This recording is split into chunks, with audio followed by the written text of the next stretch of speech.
Hey, what's going on? It's Joe Rock, and of course the guy next to me really doesn't need an intro, but just for shits and giggles, Dee Snider. If you find someone else that looks like me, let me know. I'm desperately seeking for a replacement. So, well, you're having quite the day today, but I appreciate you giving me the time. And you got a new album coming out, Leave a Scar, on Napalm Records. It's going to hit July 30th. Why is it called Leave a Scar? Leave a Scar is a line from the chorus of what I consider to be the most significant song on the record. And it's actually kind of odd because it's the closest thing to a ballad. It really is sort of a ballad. Song's called Stand. And the final line of the chorus of Stand is, don't leave your mark, leave a scar. And just trying to encourage people to stand up and speak out and have their voices be heard, because we're living in a world right now where the minority, and they are the minority, trust me people, they're the minority, on the extreme right and the extreme left are the loudest voices in the room, and they don't represent what the majority is feeling about the way things are going. So it's time for those other people, the true majority, to speak up. But too often we sit back and there's this like, oh, it'll work out. I trust everything will be okay. And that's another line from the chorus. No more trusting. You can't just sit there back and just hope it'll be okay. That's not how the world works. Yeah. Well, it's funny because something struck me as soon as I saw that that was the title. And I'm not just sitting here with a phone in my hand to be rude. There's a quote that I want to read to you because a scar is usually left behind from your past. And this quote struck me when I read that. We are not defined by the children we once were, but by the men and women we have become.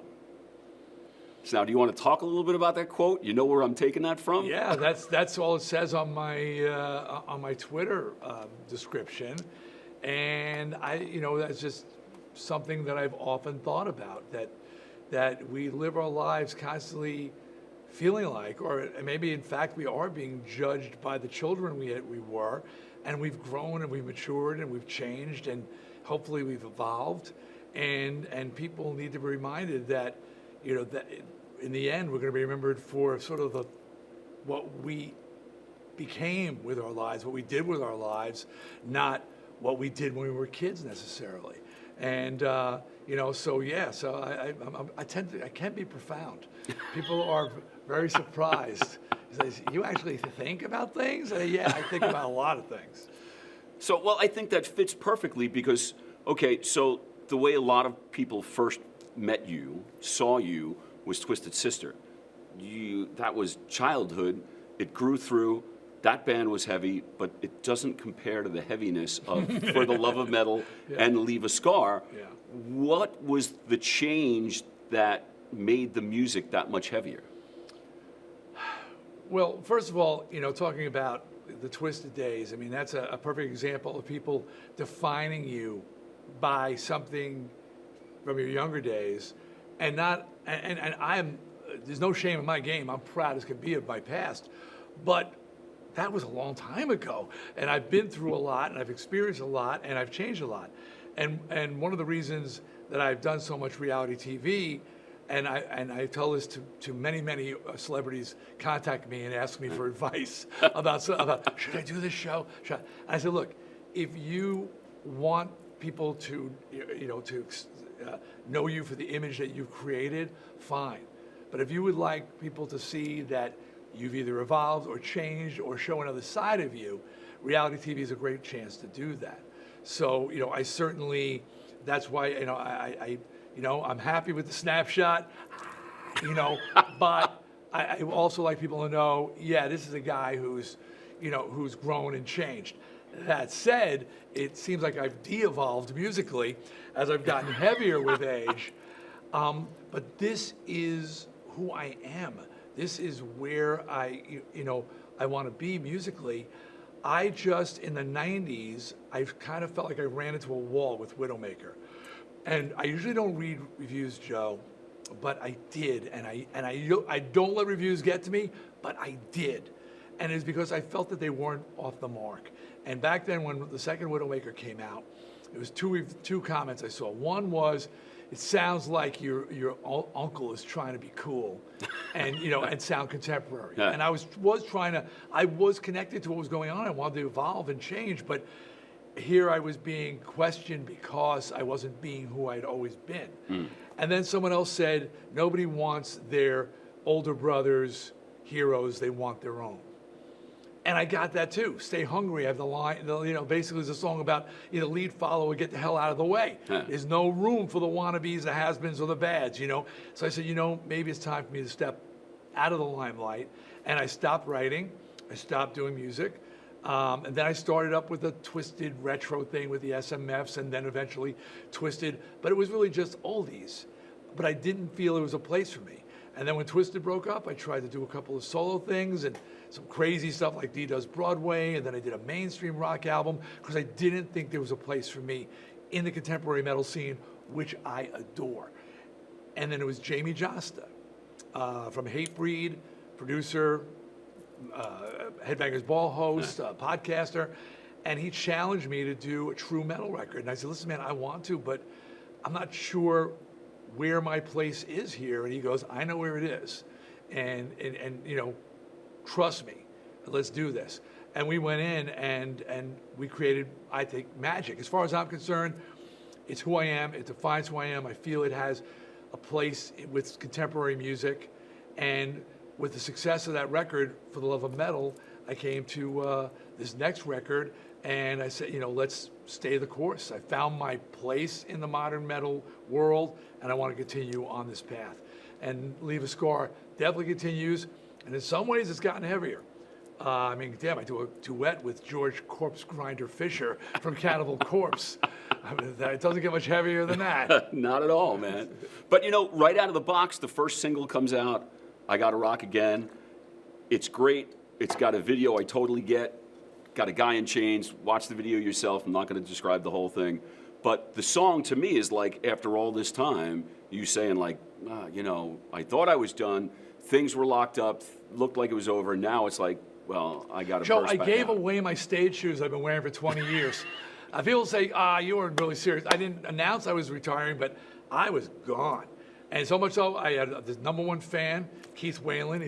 He flies all over the world with his family. That's his vacations to see me. And I packed up the shoes. I signed them.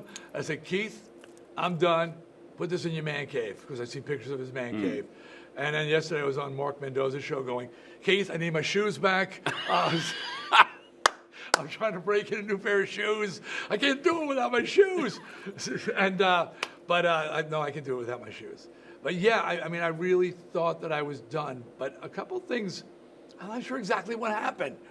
One, I said, I'm done. And there was sort of this universe said, well, everybody's done COVID. Wait, what do you mean everybody's done? I was like, well, nobody's playing. I go, well, you can't tell me not to play. You can't fire me. I quit. And I felt this sort of rebellious thing, like, well, now they're telling me I can't play. I gotta, And then, in the video, I tried to capture that, and it's not a brilliant video or anything, but this smashing of the TV, like we were been chained to our sofas and our easy chairs at home, whether we're working or not, watching endless, things on TV, binge watch. And it's time to rock again, man. Get off the sofa and let's get out there. It's a new start. So I Gotta Rock Again was the first inspiration to start writing again. And again, I was part of the writing process, this one. The words are mine for the most part, all mine. And that's the first time since the 90s. Yeah. Well, it's kind of funny. We've been talking about the passage of time. I was talking with Danny before when we came in here. And he's like, how long do you know Dee now? And it's between 20 and 30 years. Yeah. And I've been lucky enough to be next to you on stage and stuff before. But still, you surprised me recently because you're a part of a Broadway show that's Rock Me Amadeus, and they released a video of a song that Nazareth had done, and definitely an old song, Love Hurts. And as much as I know what a great singer you are, when I listened to that track and that recording, I was blown away. Thank you. I really appreciate that. And, people, as I've expressed before, it's frustrating. Look, it's great you're known for something and people know you, but then you tend to be, again, that snapshot of you, that where people say, well, that's who you are. And in the meantime, you're growing, you're maturing, you're changing, you're stretching, and no one is paying attention or getting it. And with Rock Me Amadeus, the show, and not to be confused with the Falco thing, they went with Rock Me Amadeus. This is it's going to be Rock Me Amadeus Live, and it's actually a theatrical production. But they knew from me a lot of these people were involved with Rocktopia, so they knew from there that I was capable of a lot more singing, a different singing. And Love Hurts, that was, and not to brag, but I kind of am. I just finished 3 hours of recording for Leave a Scar, screaming my lungs out, take after take after take. And Tony Bruno, who's the music director on the show, he said, listen, we're putting together this medley. Can you just throw down like a reference vocal? And so I just sang for 3 hours. Throat was kind of torched. I went in and did the vocal on Love Hurts. Just a couple of takes. I screwed up a couple of words because I was doing it from memory. I didn't know. And he got it and said, this is good enough for the master. And I said, really? He goes, really? And so, yeah, I mean, and, I've said this before. I don't get singers who, when they cover a legendary song and a legendary performance, feel this obligation to, I'm going to make it my own, and play with the melody and screw around with it. I'm like, no, I'm going to honor, when I end the show, I do Kashmir. I do my best Robert Plant impersonation because, hey man, that song has been defined. You can't make it better, and the same, and Love Hurts, Dan McCafferty from Nazareth. I mean, that's not even one of his songs. It was Boudreaux Wilson or somebody wrote it, and then it was done by the Everly Brothers, and then Nazareth did it. And, I didn't do the Everly's version or Boudreaux's version, but man, that Dan McCafferty, that's burned in my mind, and you don't dishonor something like that by trying to, I'm going to make it my own, So I just did my best Dan, and it turned out okay. Yeah. So now, most everybody else I speak to goes through cycles. They're busy, then things slow down, then they're busy again. You're just always busy. So instead of asking you what's next, what else are you working on that we haven't spoken about yet? Well, I wrote a novel, a fictional novel set in the 70s on Long Island, based on truths, but we haven't tried to shop it because old white guy writes book about young white guy in a white neighborhood. Not really the flavor of the month right now. So, but I finished that. I co-created an animated kids show that's in development at Peacock, which is NBC. Yep. That thing. So it's called Monsters Rock, and we're developing that right now.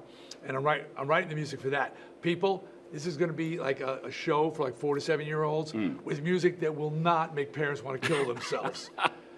People are flipping out over the songs. They go, oh my God, they're so good. I go, how come they're so good? I said, because you always hire the guys who failed as rock musicians. The Wiggles, what did they do before they were Wiggles? Failed as rock musician, and then they were Wiggles because they sucked. Okay, so, how about getting a guy who actually had a hit record to write a song? And wow, it's so catchy. Yeah, you think?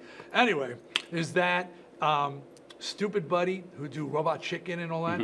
They're working on an animated holiday special called the Heavy Metal Christmas, which is loosely based on me and the first Twisted Sister video, kind of that dynamic father-son dynamic. And so we're developing that right now. And I'm going to be directing my first movie. It's called My Enemy's Enemy. And it's looking like the schedule just got pushed up, that I'm going to be in pre-production in August. So my album comes out at the end of July, and then I go right into pre-production for my directorial debut.